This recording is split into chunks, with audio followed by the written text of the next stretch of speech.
Hello दोस्तों, स्वागत है आपका। हमारे चैनल पर वीडियो शुरू करने से पहले आपसे एक छोटा सा निवेदन है। वीडियो को लाइक और चैनल को सब्सक्राइब ज़रूर कर दीजिएगा। तो चलिए वीडियो को शुरू करते हैं। मेरा नाम नेहा है। मैं एक खूबसूरत और एकदम गोरी चिट्टी लड़की थी। मेरा बचपन से एक ही सपना था कि मैं एक हैंडसम और अमीर लड़का से शादी करूं। मेरे पापा हर रोज़ नए नए रिश्ते देखते रहते। उन्होंने मेरी एक 15 साल के बच्चे से करवा दी। हालांकि वह बहुत अमीर था, लेकिन एक औरत को पैसे के अलावा और भी कुछ चाहिए होती है। मेरे 15 साल के पति में वह सब खुशी देने की ताकत नहीं थी। तभी मैंने घर में एक नौकर को देखा। नौकर का नाम सुनील था। सुनील भी काफी तंदुरुस्त और जवान था, इसीलिए मैं उसके पास जाने लगी। एक दिन खाने के बाद में वह नौकर अपने कमरे में सो रहा था।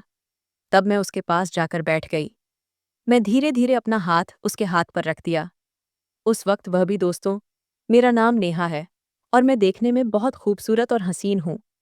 मैं 28 साल की हूँ और मैं बहुत ही गरीब हूँ। मेरा घर कानपुर एक छोटा सा गांव में है, जहां हम अपने माता पिता के साथ 4 बहनें रहते हैं।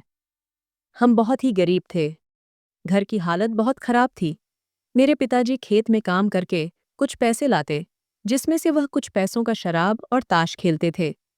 कभी कभी तो वह सारे पैसे ताश में हार जाते थे। अगर माँ इस बात पर पिताजी से कुछ कहती, तो पिताजी माँ को पीटने लगते थे। माँ कहती कि घर में 4 बेटियां हैं, उसका घर कैसे बसे, या सोचने के बजाय मुझसे झगड़ा करते हो। माँ की बात पर पिताजी को और गुस्सा आ जाता। फिर वह ज्यादा पीटने लगते थे। पिताजी के इस व्यवहार से माँ बहुत चिंतित रहने लगी थी। फिर उसने भी पड़ोस के घरों में काम करने जाने लगी। माँ के लाए पैसों से तो घर चल जा रहा था, लेकिन वह पैसों से अपनी बेटियों की शादी नहीं कर सकती थी, क्योंकि आजकल बिना दहेज किसी की भी शादी नहीं होती है। और हम तो बहुत गरीब थे। अपनी माँ को चिंतित देखकर मुझसे रहा नहीं गया, तो मैंने भी दूसरे के घरों में झाड़ू लगाना, बर्तन धोना पूछा करना, साफ सफाई का काम करना शुरू कर दिया। माँ मुझसे कहती कि बेटी तुम रहने दो, मगर घर की हालत देखकर मुझे बहुत रोना आता था। पिताजी हर रोज शाम को शराब पीकर आते और माँ के साथ उल्टा झगड़ा करते। मैं अपने 4 बहनों से बड़ी और जवान हो चुकी थी, इसीलिए मुझे यह सब कुछ बहुत बुरा लगता था। मैं जिस घर में काम करने जाती थी, वहाँ के मालिक भी मुझे बुरी नज़र से देखता था, क्योंकि भले ही मैं गरीब थी, लेकिन खूबसूरती के मामले में मैं बहुत ही अलग थी। मैं इतनी खूबसूरत थी कि जो भी मुझे देखा, मेरा दीवाना हो जाता। वैसे भी बड़े लोग हमेशा से गरीब को अपनी पैरों की ज्योति समझते आए थे। वह यह नहीं देखते थे कि वह कितनी मजबूरी में यह काम कर रही है। उसे तो बस उससे अपनी हसरत पूरा करना होता था। मेरे मालिक की भी यही इच्छा नजर आ रही थी, जिसे मैं बखूबी समझ सकती थी। पर घर की हालत की वजह से मुझे वहां काम करना पड़ रहा था। वैसे भी यह तो हर अमीर आदमी की फितरत में होती है। मैं जिस घर में भी काम करने जाती, वहां भी मुझे यह सब कुछ सहना पड़ता। अब ऐसे ही 3 महीने गुजर गए थे। फिर एक दिन मेरे पिताजी के साथ एक बहुत अमीर लड़का हमारे घर पर आया। वह 15 साल का लग रहा था। वह मेरे पिताजी से कहने लगा कि मैं तुम्हारी बेटी से शादी करना चाहता हूँ। उसकी बात सुनकर मेरी माँ कहने लगी कि तुम अब भी बच्चे हो और मेरी बेटी 48 साल की, भला मैं अपनी बेटी की शादी तुम्हारे साथ कैसे कर सकती हूँ। वह लड़का कहने लगा कि देखो, इसके बदले में मैं तुमको बहुत सारे पैसे दूंगा, जिससे तुम अपनी बाकी बेटियों की भी शादी आराम से कर सकते हो। उसकी ये बात सुनकर मेरे पिताजी हाँ कर दिए, क्योंकि उनको तो पैसों से मतलब था। वैसे भी वह लड़का पैसे ज्यादा दे रहा था। मेरी शादी एक 15 साल के बच्चे से तय कर दिया गया। मैं यह सब कुछ देखकर परेशान हो गई और रोने लगी। मुझे अंदाजा लग चुका था कि मेरी जिंदगी बर्बाद होने वाली है। मैं सोच रही थी कब वह बच्चा बड़ा होगा और मेरे अरमान को पूरा करेगा, क्योंकि एक स्त्री को वह सब नहीं मिलता तो जीने का कोई मतलब नहीं। माँ भी इस शादी से बिल्कुल भी खुश नहीं थी, लेकिन उस आदमी के दिए पैसे से बाकी मेरी 4 बहनों की भी शादी हो जाती, इसलिए माँ भी इस रिश्ते से मान गई। मेरी माँ जानती थी कि इतनी गरीबी में वह अपने बेटियों का घर नहीं बसा पाएगी। मैंने एक नज़र अपनी बहनों की तरफ देखा, तो मुझे लगा कि अगर मुझे अपनी जिंदगी खराब करके बाकी बहनों का घर सकता है, तो मैं अपनी जिंदगी खराब करने को तैयार हूँ। मैं इस शादी के लिए अपनी मंजूरी दे दी। फिर 5 दिन के बाद ही मेरी शादी एक 15 साल के बच्चे से हो गई। और मैं अपने ससुराल आ गई। मेरे पति का नाम राज था। वह बहुत ही अमीर था और मेरे अलावा कोई भी नहीं था। मैंने अपने पति से कहा कि आपने इतनी उम्र में मुझसे शादी क्यों की? तब मेरे पति ने बताया कि मुझे बीमारी है और मैं अब बस कुछ ही दिनों का मेहमान हूँ। मेरे आगे पीछे कोई नहीं है, न मेरे माँ बाप हैं और न कोई मेरा भाई है। इसीलिए मैं तुमसे एक बच्चा चाहता हूँ जो सारे पैसे, सारी जमीन जायदाद और इस घर का वारिस बन सके। मेरे पति कहने लगे, मेरे पास पैसों की कोई कमी नहीं है, लेकिन मुझे एक वारिस की जरूरत है जो मेरे संपत्ति को देख रेख कर सके। आज मैंने तुमसे शादी इसलिए की क्योंकि अब इस उम्र में मुझसे कोई भी लड़की शादी करने को तैयार नहीं होती।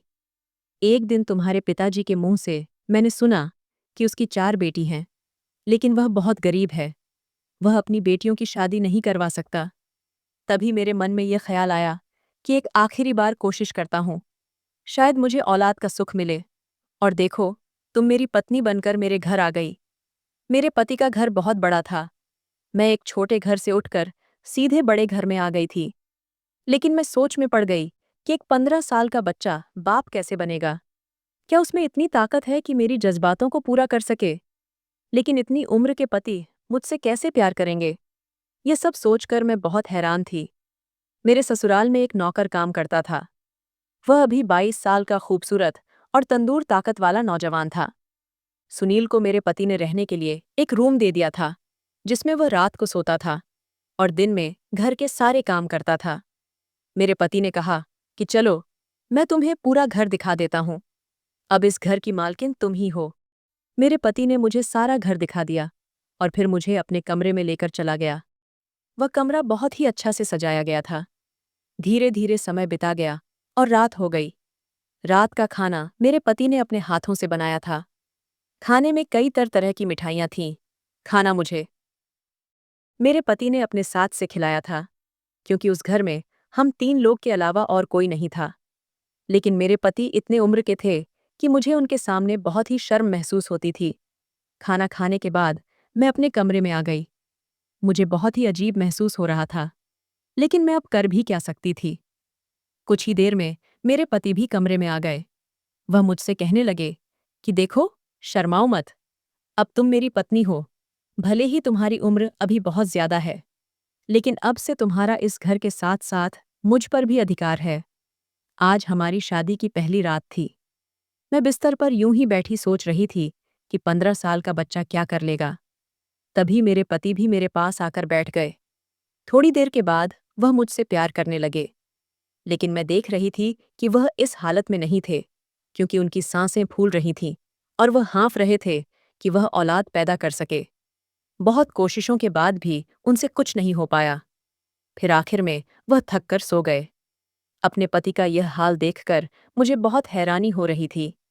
मैं सोचने लगी कि अगर इनका ऐसा ही हाल रहा तो यह बाप कभी नहीं बन पाएंगे और ना ही मुझे कभी माँ बनने का सुख प्राप्त होगा। इन सब के अलावा मैं अब भी जवान और खूबसूरत थी, इसलिए मैं भी अपने जवानी का भरपूर आनंद लेना चाहती थी। क्योंकि अगर किसी औरत को शादी के बाद भी वह खुशी अपने से ना मिले जिसका वह हकदार है, तो उसका जीवन किसी मरुस्थल की भांति हो जाता है, जहाँ ना तो पानी होती है और ना ही पेड़ पौधे उग पाते हैं। मैं किसी तरह मन में सब्र रखकर सो गई। फिर जब मेरी आंख खुली तो सुबह हो चुकी थी। मैं बिस्तर से उठकर कमरे के बाहर चली गई। उस वक्त मैंने देखा कि सुनील घर में पूछा कर रहा था। वह मुझे देखते ही मुस्कुराने लगा। मैं सोचने लगी, कहीं सुनील को मुझसे प्यार तो नहीं हो गया। मैं अपनी नज़रें झुकाए बाथरूम में फ्रेश होने के लिए चली गई। कुछ देर के बाद जब मैं बाहर आई, तब भी मैंने देखा कि वह मुझे देखकर मुस्कुराए जा रहा था। मैं उसे नज़रअंदाज करके किचन में चली गई और नाश्ता बनाने लगी। नाश्ता बनाने के बाद मैं अपने 15 साल के बच्चे को कहने गई कि नाश्ता तैयार हो गया है। मेरे पति ने कहा कि टेबल पर रखो, हम साथ में वहीं पर नाश्ता करेंगे। थोड़ी देर के बाद मैं अपने कमरे में चली गई। आज रात को फिर मैं अपने पति के साथ कमरे में थी। वह आज भी जी तोड़ कोशिश कर रहे थे, लेकिन वह आज भी नाकाम रहे। फिर मैंने उनसे कहा कि आपको औलाद चाहिए, लेकिन आपसे कुछ हो नहीं पा रहा है, तो आपको वारिस कैसे मिलेगा? वह मेरी बात को सुनकर अपना चेहरा नीचे कर लिए। उन्हें एहसास हो चुका था कि वह इस उम्र में शादी करके गलती किए थे। वह अपने साथ साथ मेरी भी जिंदगी बर्बाद कर दिए थे। वह ये नहीं जानते थे कि इस उम्र में उनसे ये सब कुछ नहीं हो पाएगा। कुछ देर के बाद मैंने एक नज़र अपने पति की तरफ देखा तो वह गहरी नींद में सो चुके थे। मैं जवान थी और मेरे भी कुछ अरमान थे, लेकिन वह सब मेरे लिए अब एक सपना बन गया था। उस वक्त मेरे अंदर जो हव भड़क चुकी थी, उसे मैं चाहकर भी शांत नहीं कर पा रही थी। मुझे अपने किस्मत पर रोना आ रहा था। फिर यूं ही मन को मनाकर करवट बदल बदल कर सो गई। इसी तरह शादी के 6 महीने बीत गए, लेकिन मैं अपने पति से कोई भी सुख नहीं मिला था। मैं यूं ही बिस्तर पर करवटें बदल बदल कर रात गुजार देती थी। मैं गरीब जरूर थी, लेकिन मेरे अंदर भी वह सारी ख्वाहिशें थीं जो बाकी लड़कियों और औरतों के अंदर होती हैं। एक दिन मैं अपने पति को कमरे में रोते देखा तो मैं उनसे पूछने लगी कि क्या बात है, आप रो क्यों रहे हैं। फिर वह कहने लगे कि अब मैं कुछ ही दिनों का मेहमान हूं, पर अभी तक मैं कुछ कर नहीं पाया। लगता है मेरे नसीब में औलाद का सुख ही नहीं लिखा है, लेकिन मुझ में ही वह ताकत नहीं है कि मैं तुम्हारे साथ अपने सपने को पूरा कर सकूं। मैंने उनसे कहा कि आप चिंता मत कीजिए, सब ठीक हो जाएगा। इतना परेशान होने की क्या ज़रूरत है। उस वक्त मैं उनको तसल्ली दे रही थी, लेकिन मेरे अंदर भी दुखों का एक समुंदर बह रहा था, जिसे मैं शब्दों में बयान नहीं कर सकती थी। अगले दिन सुबह जब जब मैं अपने कमरे से बाहर आई, तब मैंने देखा कि नौकर मुझे देखकर मुस्कुरा रहा था। उसकी मुस्कान में एक अलग ही बात थी। मुझे ऐसा लगता था जैसे मुझे बहुत प्यार करता हो। जब मुझसे रहा नहीं गया, तो मैंने उससे पूछा, सुनील, तुम हर दिन मुझे देखकर इस तरह से मुस्कुरा क्यों रहे हो। सुनील बात को काटते हुए कहने लगा कि नहीं मालकिन, बस ऐसे ही। मैंने कहा, सुनील, आखिर कुछ तो तुम्हारे दिमाग में चल रहा होगा, जिससे तुम हर रोज इसी तरह से मुझे देखकर मुस्कुराते हो। वह कहने लगा कि मालकिन, आप इतनी जवान और खूबसूरत हैं, फिर भी आपने मेरे 15 साल के मालिक से शादी क्यों की। क्या वह आपको वह खुशी दे पाते हैं जो आप चाहती हैं। सुनील की यह बात सुनकर लाचार होकर मैं वहां से चली गई, लेकिन उसकी बात मेरे पूरे जहन में किसी सुई की तरह छुप रही थी। मैं अपने कमरे में आकर उसकी कही हुई बातों को सोचने लगी। मैं यह सोचने पर मजबूर हो गई कि वह तो ऐस ही कह रहा था। अब मैं सुनील के ऊपर ध्यान देने लगी थी। मैं यह देखना चाहती कि वह मुझे किस नज़रों से देखता है। आखिर वह मेरे बारे में क्या सोचता है। अगले दिन से मैं सुनील के आसपास रहने लगी। तब मैंने देखा कि वह नज़र चुराकर मुझे ही देख रहा है। वह मेरे करीब आना चाहता था।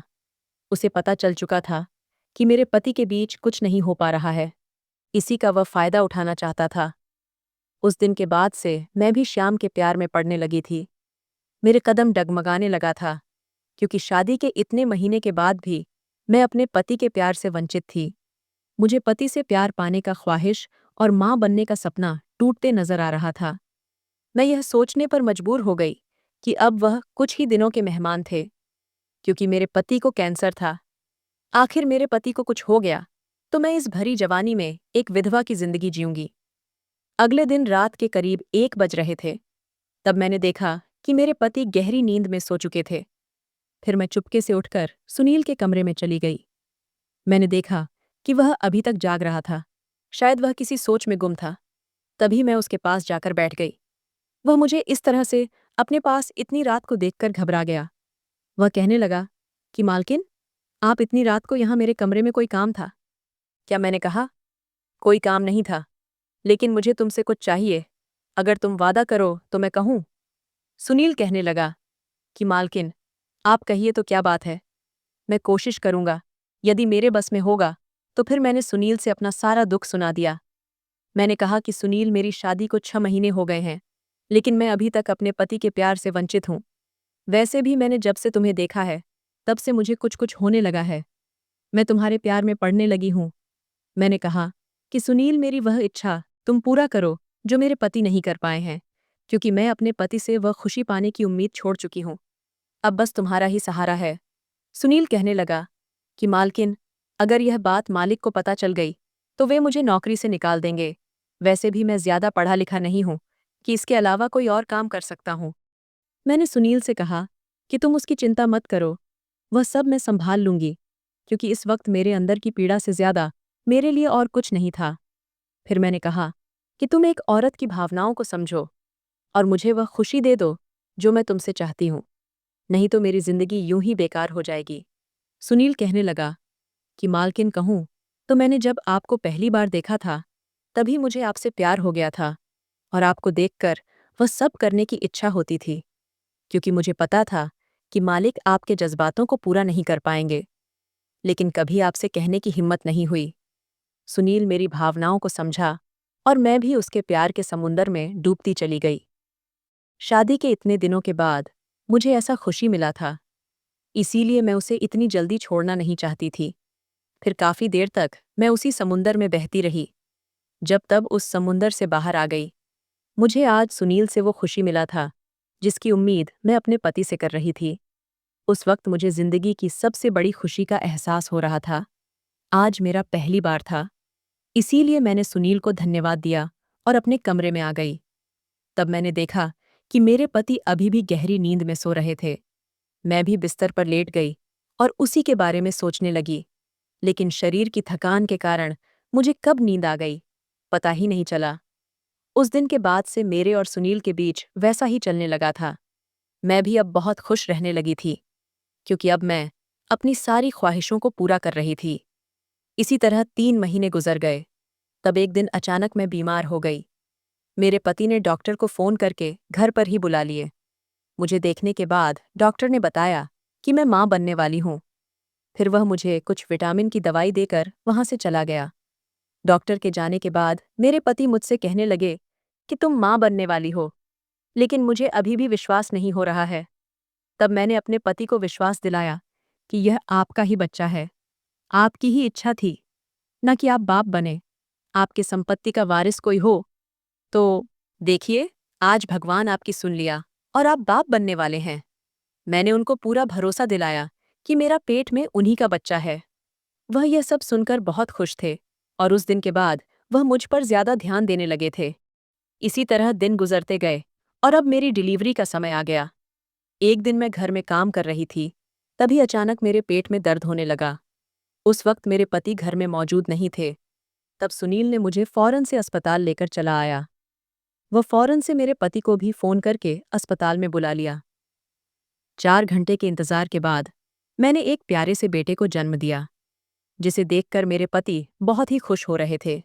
उस वक्त भी उन्हें यह नहीं पता था कि यह बच्चा उनका नहीं, सुनील का है। मेरे पति को उनका वारिस चाहिए था, जो अब उन्हें मिल चुका था। अब उनके लिए यह जानने की जरूरत नहीं थी कि यह बच्चा किसका है। उन्हें इस उम्र में एक औलाद का सुख प्राप्त हुआ था, उनके लिए यही काफी था, और अब वह इसे पाकर बहुत खुश थे। कुछ देर बाद हम अस्पताल से घर आ गए। सुनील के चेहरे पर एक अलग ही खुशी थी, क्योंकि वह अब बाप बन चुका था। अगले दिन सुबह मैं जब उठी तो मैंने देखा कि मेरे पति अभी तक सो रहे थे, जबकि हर दिन वह जल्दी ही उठकर बाहर चले जाते थे। जब मैं उन्हें उठाने ने लगी तो उनका सर एक तरफ लुढ़क गया। यह देखकर मैं जोर जोर से रोने लगी। तभी मेरी नज़र पास में रखे हुए एक चिट्ठी पर पड़ी।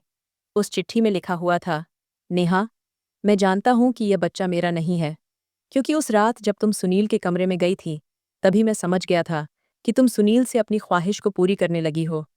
मुझे इस बात से कोई दुख नहीं है कि तुम सुनील के साथ वह सब करती हो, क्योंकि गलती तो था जो मैंने इस उम्र में तुमसे शादी किया। मुझे बच्चे की ख्वाहिश थी, इसलिए मैंने शादी किया। मैं अब उस लायक नहीं हूं कि मैं तुम्हें वह खुशी दे सकूं।